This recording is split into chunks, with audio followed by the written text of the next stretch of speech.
बीमारियां फैली है बच्चे बूढ़े और बाल ग्वाल में, और हम बैठे मजबूरी में पंडाल में।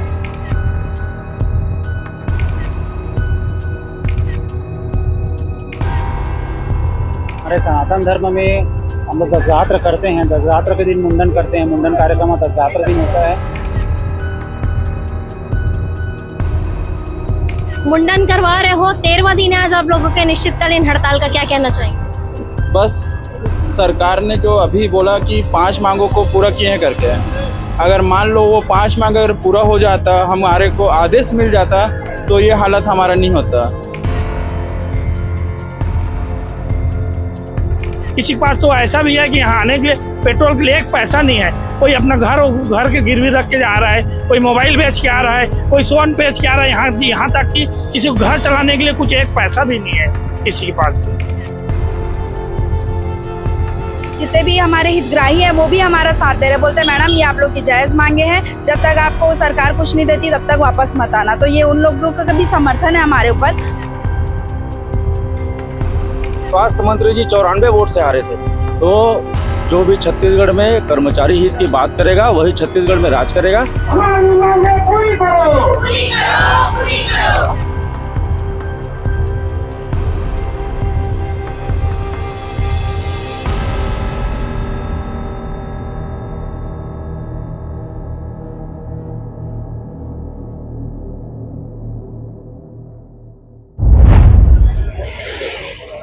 ब्रेकिंग न्यूज, मोदी की गारंटी लापता हो गई है। सामने इस बोर्ड में लिखा हुआ है, आप सभी ने पढ़ा है। मोदी की गारंटी में क्या कुछ था, कहां लापता हो गई। जैसे कि आप सभी को मालूम है कि छत्तीसगढ़ में प्रदेश भर में जो है एनएचएम के जो जितने भी कर्मचारी हैं अनिश्चितकालीन हड़ताल पर ये लोग बैठे हुए हैं। लगातार इनके अनिश्चितकालीन हड़ताल का आज 13वां दिवस हो चला है। यहाँ पर हमने पूर्व में भी खबर बनाई थी और अपने खबर के माध्यम से आप सभी को दिखाया था कि यहाँ पर के ग्राउंड जीरो की स्थिति क्या कुछ और क्या कुछ एनएचएम कर्मचारियों का कहना है। एक बार फिर से आज हम इनसे जुड़ने जा रहे हैं, बातचीत करते हैं। डॉक्टर आलोक शर्मा यहाँ पर मौजूद है। सर, मोदी की गारंटी लापता हो गई ऐसा आप लोगों ने लिखा है, बाकायदा ब्रेकिंग न्यूज है। कौन सी गारंटी थी, एक बार फिर से दर्शकों को बताएंगे। मोदी जी की गारंटी थी कि हमारा वहाँ पर बैनर भी लगा है, उसमें भी देख सकते हैं कि 100 दिन के अंदर हमारे लिए कमेटी बना के हमारी हर समस्या का निवारण करने का हमसे वादा किया गया था। लेकिन 20 महीने पूरे हो चुके हैं और 20 महीने के बाद हमको कहीं पर भी मोदी गारंटी जी की पूरी होती नहीं दिख रही है। इसलिए कल पूरे हमारे दो संभाग, दुर्ग और रायपुर संभाग का राजधानी में बहुत बड़ा कार्यक्रम कल हुआ था। भयंकर भीड़, हजारों की संख्या में कल कर्मचारी आए थे। एकदम ज़्यादा आक्रोश बढ़ चुका है और जो अभी जो दमनकारी नीति अब शासन प्रशासन के द्वारा चालू हो रही है, हमारा मनोबल इस बार टूटने वाला नहीं है। जब तक हमारी लिखित आदेश पूरा नहीं हो जाएगा तब तक हम लोग आंदोलन में बने रहेंगे। और जैसे कि दूसरे राज्यों जैसे मध्य प्रदेश है, चंडीगढ़ है और महाराष्ट्र है, बिहार है, बिहार में कल ही वहाँ पे हेल्थ कैडर लागू हो गया, तो सिर्फ छत्तीसगढ़ में ऐसा क्यों हो रहा है कि 20 साल काम करने के बाद भी हमको हमारी जो मांगे हैं वो पूरी नहीं हो पा रही है। जबकि 15 साल तक यहाँ पे बीजेपी की सरकार थी और चुनाव के समय में अगर हम लोग हड़ताल करते हैं तो ऐसा लगता है कि जैसे चुनाव के समय लोग हड़ताल कर रहे हैं, हर विभाग हड़ताल में आ रहे हैं। नहीं, इस बार हम लोग एकदम आक्रोशित हो चुके हैं, त्रस्त हो चुके हैं। हमारा खर्चा नहीं निकल पा रहा है। छोटे छोटे कैडर के हमारे लोग हैं, 8,500 वेतन है, उसमें से पीएफ काट दो तो 7,000 में कहाँ से वो घर चलाएगा, कैसे करेगा। तो ये बहुत ही संवेदनशील मामला है और सरकार को संवेदनशीलता दिखाना चाहिए, दमन नहीं करना चाहिए, बात करना चाहिए, संवाद करना चाहिए। और दमन के आगे हम लोग झुकने वाले नहीं है। चाहे जितने भी कड़ी कार्रवाई करने कर दे, हम लोग ये आंदोलन लगातार जारी रहेगा और हम लोग अपनी मांग पूरा आदेश लेकर ही जाएंगे। आश्वासन के दम पर इस बार हड़ताल खत्म नहीं होगा। आज 13वां दिवस है आप लोगों के निश्चितकालीन हड़ताल का। आज के ही दिन को आप लोगों ने क्यों चुना है मुंडन के लिए? मुंडन के लिए हमने इसलिए चुना क्योंकि कल ही हमारा ये नोटिस आना हमारा चालू हुआ कि आप लोग काम पर वापस आइए, काम बहुत प्रभावित हो रही है। पहले सरकार बोल रही थी कि आप लोग तो कुछ काम नहीं करते, काम प्रभावित नहीं हो रहा है, लेकिन अब कैसे काम प्रभावित हो रहा है। 13 दिन में पूरी बता रहा हूँ, पूरा स्वास्थ्य विभाग ठप हो चुका है। एनएचएम जो है राष्ट्रीय स्वास्थ्य मिशन के हमारे कर्मचारी पूरे रीढ़ की हड्डी हैं स्वास्थ्य विभाग के। अब पूरे कम वेतन में अब दुनिया भर की समस्याओं के बीच में हम लोग काम करते हैं, लेकिन सरकार हमारी सूद एक दाना नहीं ले रही है। सिर्फ झूठे वादे। हमारे जब पिछले बार भी कांग्रेस की सरकार ने 10 दिन में हमको नियमित करने का वादा किया था, नहीं किए। 10 से ज़्यादा विधायक कम वोटों से हार गए, सरकार बदल गई। हमारे स्वास्थ्य मंत्री जी 94 वोट से हारे थे। तो जो भी छत्तीसगढ़ में कर्मचारी हित की बात करेगा वही छत्तीसगढ़ में राज करेगा। और हम लोग बिल्कुल जो पूरे बड़े बड़े जो अभी मंत्री हैं, हमारे दोनों उप मुख्यमंत्री हो गए, वित्त मंत्री जी हो गए, वन मंत्री जी हो गए, प्रदेश अध्यक्ष हो गए, सब जन हमारे पंडाल में आकर हमको वादा करके गए थे। मोदी की गारंटी में 100 दिन में वादा पूरा करने का हमसे वादा किया गया था, लेकिन 20 महीने बाद भी कहीं पर मोदी की गारंटी पूरी होती नहीं नजर आ रही। जैसा कि आप लोगों ने सुना कि क्या कुछ डॉक्टर आलोक शर्मा जी का कहना है। यहाँ पर कुछ मैम लोग भी बैठे हैं, इनसे भी बातचीत कर लेते हैं। मैम, जैसे कि कुछ खबरों में ऐसा पता चला कि जो टीकाकरण के लिए बच्चे आ रहे थे वो भी लगातार परिजन भी वापस लौट रहे, इस पर क्या कहना चाहिए? बिल्कुल कहना चाहूँगी, जो टीकाकरण है वो ज़मीनी स्तर का प्रोग्राम है और हम जितनी भी एनएम सिस्टर है, आरएचओ फीमेल है, वो टीकाकरण के काम को अंजाम देती है। और टीकाकरण हमारा एक महत्वपूर्ण काम होता है जिसमें बच्चों को टीके लगाए जाते हैं। और ये टीकाकरण काम पूरा ठप है, पूरा प्रभावित है। इसका पूरा जिम्मेदारी सरकार को जाता है कि हम 20 साल से मांगों को लेकर के बैठ रहे हैं, अभी तक हमारी मांगों में कोई सुनवाई नहीं हुई है। तो इसलिए हम लोग आज धरना प्रदर्शन, आज हमारा अनिश्चितकालीन हड़ताल का 13वीं है। तो मैं यही कहना चाहती हूँ कि सचमुच जितने भी बच्चे हैं वो टीके से वंचित हैं और जिला अस्पताल का लोड भी बढ़ चुका है। वहाँ पे भी 1-2 लोग मिलकर पूरे जिले का टीका नहीं लगा सकते हैं। तो टीकाकरण अवश्य रूप से प्रभावित हो रहा है। बहुत सारे कॉल्स आते हैं और जो जितने भी हमारे हितग्राही हैं वो भी हमारा साथ दे रहे हैं। बोलते हैं मैडम ये आप लोग की जायज़ मांगे हैं, जब तक आपको सरकार कुछ नहीं देती तब तक वापस मत आना। तो ये उन लोगों का भी समर्थन है हमारे ऊपर, बाकी टीकाकरण तो प्रभावित हो रहा है। हाँ मैम, एक चीज़ और बताएंगे, जैसे कि टीकाकरण अगर शासकीय अस्पतालों में लगाया जाता है तो उसमें शायद फ्री ऑफ कॉस्ट होता है, ऐसा कुछ है? अब जैसे कि जो बाधित है, जिन बच्चों को टीका समय पर लगाना जरूरी है, अगर अब वो प्राइवेट अस्पतालों में टीका लगाएंगे तो कहीं ना कहीं उन्हें काफी ज्यादा महंगाई का सामना करना पड़ेगा। बिल्कुल, बहुत महंगाई का सामना करना पड़ता है। जो टीका हम सरकारी की तरफ से जो फ्री में प्रोवाइड होती है, बड़े बड़े प्राइवेट हॉस्पिटलों में उनकी कीमत ही 3000-4000 है। जो पीसीवी का, जो निमोनिया का टीका है वो 3-4 हज़ार में लगता है, जो हम फ्री में लगाते हैं यहाँ पे सरकार से। तो जितने भी हैं उनको कॉस्ट में भी महंगा पड़ रहा है। ऊपर से जो टीकाकरण का जो स्थल होता है वो हितग्राहियों के घर के पास होता है, ईजी वो लोग आ सकते हैं और इसके लिए उनको दूर जाना पड़ता है, हॉस्पिटल में जाना पड़ता है। तो बिल्कुल प्रभावित तो हो रहा है। जैसे मैम, टीकाकरण एक सेक्शन हो गया, ये कहीं ना कहीं प्रभावित हो रहा है। ऐसी कौन कौन सा सेक्शन जो है प्रभावित हो रहे हैं आप लोगों के हड़ताल के वजह? एएनसी जांच सबसे ज़्यादा प्रभावित हो रहा है। जब कोई स्त्री गर्भवती होती है तो उसका हम लोग शुरू से लेके पंजीयन से लेके जब तक उसका बच्चा 5 साल तक का नहीं हो जाता तब तक हम उसको सेवाएं देते हैं। उस बीच हम हाई रिस्क एएनसी को, जो खतरे वाली महिला हैं, उनको भी पहचानते हैं। और वो बार बार जो स्लम एरिया की जो महिलाएं बार बार हॉस्पिटल नहीं जाती, वो हमारे ही काउंसलिंग से, हमारी ही सेवाओं से, हम जो दवाई पीएससी के माध्यम से उनको पहुँचाते हैं, उस तक उनको स्वास्थ्य सेवाएँ मिलती हैं। तो ये सारी प्रकार की सेवाएँ ठप हैं। पीएनसी की सेवाएँ ठप है। जो डिलीवरी हम निचले स्तर पर अपने पीएससी लेवल में कराते हैं, आज पीएससी में भी सारी प्रसव की सेवाएं ठप हैं। एनसीडी का प्रोग्राम के बारे में बताना चाहूँगी, जितने भी 30+ के जो हितग्राही हैं, जो लोग हैं, उनको हम लोग बीपी शुगर का जांच करते हैं। मैडम बीपी शुगर की दवाई दी जाती है, उनका कार्ड बनता है, वो सारी सेवाएं ठप हैं। ना उनका सही समय पे बीपी शुगर का जांच हो पा रहा है, ना उनको दवाई मिल पा रहा है। हमारा क्लिनिक जो भी उनके इजी टू रीच में बनाया गया है ताकि वो लोग आसानी से उस जगह में पहुंच जाए। वहाँ पे उनको जो भी कॉमन बीमारी है, वो उसकी, जैसे उल्टी है, बीमार आ गए, बुखार हो गया, दस्त हो गया, तो उसकी जांच के लिए वो लोग कॉमन प्रॉब्लम के लिए जाते हैं। वो सारी सेवाएं ठप हैं। और बताना चाहूँगी, हमारा टीबी विभाग भी एक बहुत बड़ा विभाग है जिसमें हमारे टीबी के मरीजों को दवाई मिलती है, सेवाएँ दी जाती हैं। वो टीबी सेवाएँ भी सारी ठप है। एनआरसी बंद है हमारा जो डिस्ट्रिक्ट हॉस्पिटल में। वहाँ पे खान पान, बच्चे जो कुपोषित हैं उनके खान पान को मद्देनजर रखते हुए उसका वेट को मैनेजमेंट किया जाता है। तो वो सारी सेवाएं ठप हैं। काफ़ी सारी जो सेवाएं हैं स्वास्थ्य विभाग की वो ठप हो चली है। और जैसे कि आप लोगों ने सुना है, एक चीज़ मैं और जानना चाहूँगी सर, जब आप लोग हड़ताल पर जाते हैं और जैसे कि मैम से, सर से बात हो रही थी, काफ़ी सारी सेवाएं जो है वो ठप पड़ जाती, क्या आप लोगों को भी अंदर से बुरा लगता है कि जो जनता है वो कहीं ना कहीं परेशान हो रही है, लेकिन चूंकि आप लोग भी बाध्य हो जाते हैं अपनी मांग के लिए, यहाँ पर सड़क की लड़ाई लड़ने के लिए, तो आप लोग कैसा महसूस करते हैं उन बच्चों के लिए जैसे जो टीकाकरण से वंचित है, या उन मरीजों के लिए जो जिन्हें वाकई में भी स्वास्थ्य सेवाओं की ज़रूरत है? देखिए, आपने जो प्रश्न पूछा बहुत ही तथ्यात्मक है। इसके जवाब में मैं एक लाइन कहना चाहूँगा, बीमारियां फैली है बच्चे, बूढ़े और बाल ग्वाल में, और हम बैठे मजबूरी में पंडाल में। तो कहने का मतलब ये है कि हमारी कोई अपनी स्वेच्छा नहीं है, न कोई हार्दिक इच्छा कि हम पंडाल में बैठें और हड़ताल करें, लेकिन जो जायज़ मांगे हैं वो इतनी महत्वपूर्ण है और इतनी बेसिक स्तर की है कि उसके लिए हमें मजबूर होना पड़ा है। कल ही हमारा एक साथी जो कि एनएचएम का है, नारायणपुर का है, वो हमारा ही साथी है, तो उसकी मृत्यु हो गई। अब बताइए इसमें हमने क्या मांग गलत रख के अनुकंपा नियुक्ति की क्या गलत किया है? ये तो बेसिक मांगे। अब वो परिवार क्या करेगा बताइए, उसका आगे पीछे कोई है नहीं, अब वो परिवार क्या करेगा? तो यही एक बेसिक मांग है। ये तो एक सिर्फ पहला प्रश्न हुआ, इसके अतिरिक्त 9 मांगे और है जो कि सभी अपने अपने स्तर पर बहुत ही महत्वपूर्ण है। ये शासन भी समझता है, ऐसा नहीं कि नहीं समझता हो, लेकिन कुछ कुछ बातें टेक्निकल इश्यू बता के उसको टाल मटोल कर दिया जाता है, ये बिल्कुल भी गलत है। सर, दर्शकों की तरफ से मैं आपसे जानना चाहूंगी, जैसे नारायणपुर में कल आप लोगों के एक साथी की मृत्यु हो चुकी है, मेरे ख्याल से हार्ट अटैक उनको आया था, ऐसा कुछ है ना? अब क्या कुछ हो सकता है, उनके परिवार के लिए क्या कुछ हो सकता है? देखिए, हमारा जो संघ है वो एकदम सभी को लेकर चलता है और इसी के बेस पर हमारे संघ का निर्माण हुआ है। तो वो हमारी एक कमेटी बैठेगी संघ की ओर से, उसमें जो भी निर्णय लिया जाएगा उसके आधार पर हम आगे की कार्रवाई करेंगे और जो भी कार्रवाई होगी वो संघ और उस परिवार के हित में ही होगा, ऐसा मैं विश्वास करता हूँ। काफी सारे लोग और यहाँ पर मौजूद हैं, इनसे भी बातचीत कर लेते हैं।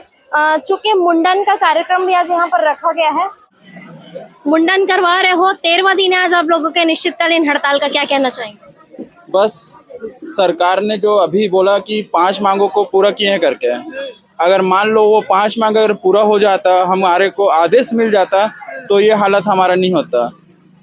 छत्तीसगढ़ में 16,000 से भी ज़्यादा कर्मचारी इसीलिए हड़ताल में है कि मांग को पूरा नहीं कर रहे हैं बोलने के बावजूद। अगर वो नहीं बोलते तो हम लोग इसके लिए नहीं लड़ते हैं, केवल नियमितीकरण हमारी एक मांग होती।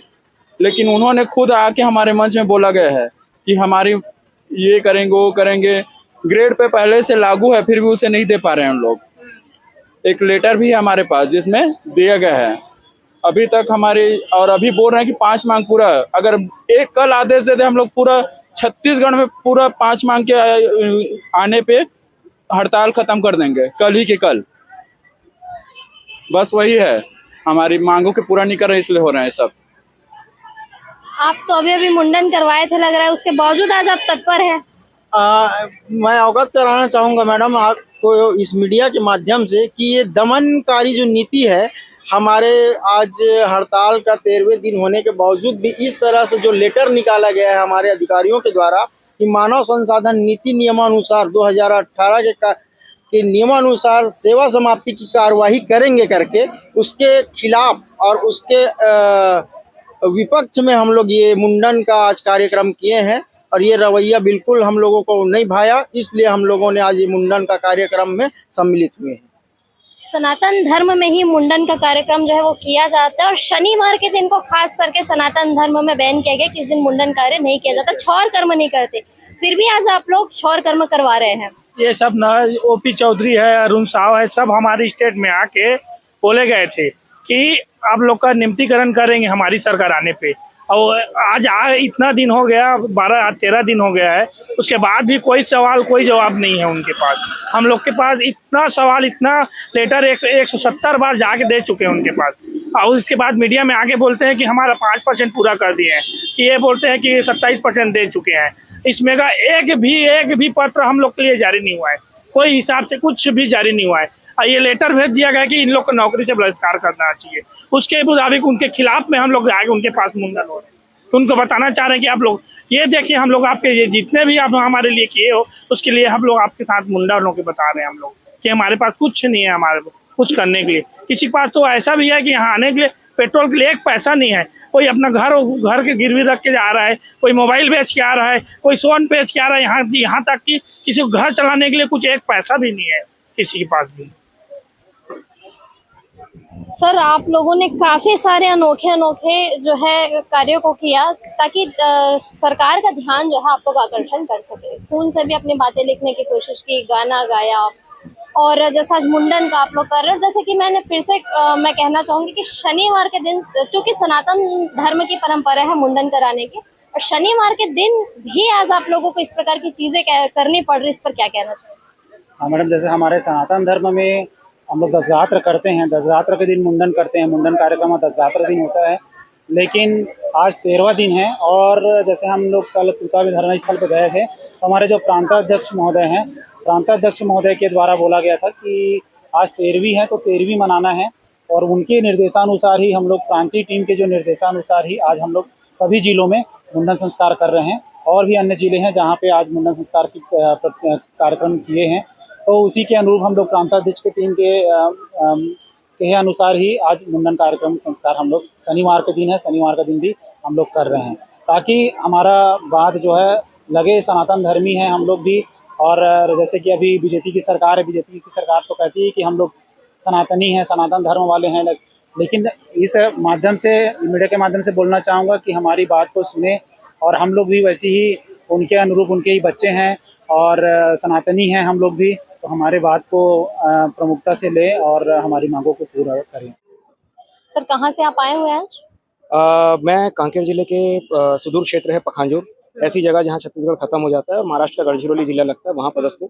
क्योंकि मेरा घर यहीं है, इसलिए अब आर्थिक समस्या भी होने लगी, इसलिए मैं यहाँ आ गया हूँ। तो अब यहीं से एनएचएम को अपना समर्थन दे रहा हूँ। मैं भी एनएचएम का कर्मचारी हूँ, करीब 13 वर्षों से एनएचएम में पदस्थ हूँ और समस्या है, वाकई में हम त्रस्त हैं, इसलिए यहाँ आए हुए हैं। किस प्रकार की समस्या आती है सर आप लोगों को अभी? देखिए, आर्थिक के साथ साथ हमारी आर्थिक समस्या तो पहले से है, 2005 से जब से एनएचएम लॉन्च हुआ तब से समस्या तो बनी हुई है, लेकिन उसके साथ साथ बात आत्मसम्मान की भी है। जो सम्मान कार्यालय में रेगुलर कर्मचारी को मिलता है, वो सम्मान हम संविदा कर्मचारियों को नहीं मिलता। दिक्कत होती है और पूछ कर टारगेट किया जाता है कई कार्यालयों में। कई हमारे कर्मचारी ऐसे हैं जो आपको ये बात शायद ना बोले हो, लेकिन ऐसी बात हो रही है, ये चीजें हैं। कुछ बैंक में लोन की बातें बता रहे थे, आप उसको बताएं। देखिए, एक तो हमारा वेतन अल्प है, बहुत अल्प है। उसके साथ साथ दिक्कत ये है कि ये समय पर नहीं आता। कभी 5 को आता है, कभी 10 को आता है, कभी पूरा 20 तारीख बीत जाती है तो आता है। अब वो चीज़ जब आती है तो बैंक में लोन लेने के लिए जब जाते हैं हम एनएचएम के कर्मचारी, तो अपनी सैलरी शीट देनी पड़ती है। सैलरी शीट पे जब बैंक वालों को दिखता है कि सैलरी टाइम पे नहीं आती, तो हम ईएमआई कैसे आपकी डिडक्ट करें। तो लोन भी हमारा, कई बार हमारा लोन का जो एप्लीकेशन होता है वो रिजेक्ट हो जाता है, ये भी दिक्कत है। खास तौर पर सर का कहना है कि चूंकि आर्थिक स्थिति ऐसी डगमगाई हुई चलती है और उसके बाद जब कभी बैंक से लोन लेने की नौबत आ जाए तो स्पेशली एनएचएम के कर्मचारी है करके इन्हें जो है वो बैंक जो है लोन देने से मना कर देती है, ऐसा भी सर का कहना है। जैसा कि आप देख सकते हैं, लंबी कतार के रूप में भी लोग बैठने के लिए यहाँ पर मजबूर हो चुके हैं। काफी लंबी दूरी तक यहाँ पर भीड़ लगी हुई है। कुछ और लोगों से भी बातचीत कर लेते हैं। सर क्या कहना चाहेंगे, आज आप लोग बकायदा मुंडन का जो है वो प्रक्रिया यहाँ पर कर रहे हैं? हम शासन को ये दिखाना चाह रहे हैं कि हम अभी 20-22 साल से हम काम कर रहे हैं संविदा में। हर बार हम अपनी मांग पूरी करने के लिए दबाव डालते हैं, लेकिन मांग पूरी नहीं हो रही है। इसी कारण से एक हमारी जो मांग है वो विरोधा स्वरूप यहाँ पे केस दान कर रहे हैं, ताकि हम उस आत्मा को जगाना चाहते हैं जो हमारे प्रति बिल्कुल भी यानी ध्यान नहीं दे रहे। आज 20-22 साल से लोग बस सुविधा में काम कर रहे हैं, लेकिन वेतन वृद्धि के नाम पे कुछ भी नहीं वेतन वृद्धि होता। आज मैं खुद 22-23 साल हो गया मेरे काम करते, और मेरे को एक निश्चित पेमेंट दिया जाता है, न कोई बीमा है, न पेंशन है, कुछ कोई भी नियम लागू नहीं। एक फिक्स पेमेंट दे दिया जाता है, उसमें आप परिवार चलाओ। तो ऐसे में कैसे चलेगा? एक निश्चित अवधि के बाद आदमी परिवार का सब परिवार बढ़ता है, वो बढ़ता है, उसके बाद फिर परिवार चलाना बहुत मुश्किल हो जाता है। तो इसी कारण हम लोग यहाँ विरोध स्वरूप बैठे हैं अनिश्चितकालीन हड़ताल में। और इस बार हम लोग सोच लिए जब तक हम लोग की मांग पूरा नहीं होगा तब तक हम लोग नहीं जाएंगे, काम नहीं करेंगे। कुछ एनएचएम कर्मियों के बीच हम यहाँ पर आकर बैठ चुके हैं, बातचीत कर लेते हैं। मैडम बताएंगे, आप जो है एनएचएम कर्मी हैं, किस प्रकार की सेवाएं आप जो है वो देती हैं? क्योंकि इसमें भी काफी सारे अलग अलग जो है वो विभाग होते हैं, तो बताएंगे। हम लोग फील्ड वर्कर हैं जो टीकाकरण करते हैं, पीएससी में भी ड्यूटी करते हैं, पूरा फील्ड का काम हम लोग करते हैं। तो बहुत सारे काम प्रभावित हो रहा है। जी, बच्चा भी लेके आए हैं? नहीं लाए हैं, घर में। पीछे एक बच्चा दिख रहा है। मैडम आपके साथ है? जी। आप किस विभाग में मैम? मैं एएनएम हूँ मैम। जी। एएनएम के दायित्व क्या होते हैं? एएनएम हम लोग टीकाकरण करते हैं, जितने भी मातृत्व सेवाएं, आरसीएच एंट्री, यूविन एंट्री, आईडीएसपी एंट्री, ये सब एंट्री पूरा हम लोग का, यहाँ तक कि आरसीएच को भी पूरा हर चीज हम ही लोगों के से पूरा करवाते हैं। जी पूरा। जी मैडम, 13वें दिन के तरफ आप लोग रुक कर चुके हैं। 13वां दिन आप लोग का अनिश्चितकालीन हड़ताल का है, तो इसके ऊपर क्या कहना चाहेंगे? जी बिल्कुल, ये बहुत दुखद बात है कि आज हड़ताल को 13 दिन हो गया, जिसके कारण आप देख रहे हैं कि आज मुंडन का कार्यक्रम भी रखा गया है। ऐसा मुंडन संस्कार जो 13वीं में होता है, इसके बाद भी हमें आज 13वें दिन में भी सरकार की तरफ से कोई पॉजिटिव बातें नहीं सुनने को मिली है, ना ही कोई घोषणा किया गया है। तो ये बहुत दुखद बात है। और ऐसा भी नहीं है कि हम कोई गलत मांगों को लेकर हम यहाँ पे अपने धरना दे रहे हैं। सारी मांगे एकदम गवर्नमेंट के द्वारा, सरकार के द्वारा ही कही गई थी कि भाजपा सरकार ने खुद ही कहा था कि अगर हमारी सरकार आती है तो हम 100 दिन में आपको नियमित करेंगे, और उसी वादे को आज हम उनको याद दिलाने के लिए यहाँ पर हड़ताल में बैठे हुए हैं। जी, जैसा कि देख सकते हैं, काफी सारे लोगों से हमने बातचीत करने की कोशिश की। 13वें दिन की ओर जो है हड़ताल आ चुका है। 13 दिन हो चुके हैं आज के हड़ताल को करते हुए, और किस प्रकार से सभी एनएचएम कर्मी जो है बाध्य हो चुके हैं हड़ताल पर बैठने के लिए। और पूर्व में भी जैसे कि हमने आपको बताया कि हमने खबर बनाई थी यहाँ पर की, और आप सभी को दिखाया था। पूरे प्रदेश भर में, पूरे छत्तीसगढ़ प्रदेश में लगभग 16,000 एनएचएम कर्मचारी जो है निश्चितकालीन हड़ताल पर हैं, और उन्हें इंतजार है कि कब शासन उनकी बातों को सुनेगी और कब जाकर उनकी मांगे जो है वो पूरी होंगी। अब देखते हैं कि कब आगे इस खबर में किस प्रकार की अपडेट निकल करके आती है, कब प्रशासन इनकी मांगों को सुनती है, और अब क्या कुछ नया अपडेट इस खबर में निकल करके सामने आएगा, हम आपको अपने चैनल के माध्यम से जरूर दिखाएंगे। बने रहिए N24 न्यूज खबरों की दुनिया के साथ। हमारे चैनल को सब्सक्राइब करना ना भूलें, क्योंकि हम लोग दिन भर आप लोगों की आवाज बनते हैं, आप लोगों की आवाज को प्रशासन तक, शासन तक पहुंचाने का प्रयास करते हैं। तो बिल्कुल हमारे चैनल को सब्सक्राइब करके हमारा सपोर्ट जरूर करिए, और क्या कुछ इन तमाम विषयों के ऊपर कहना चाहेंगे कमेंट सेक्शन में जाकर कमेंट करके जरूर बताइए। ग्राउंड जीरो से मैं निधि सिंह राजपूत।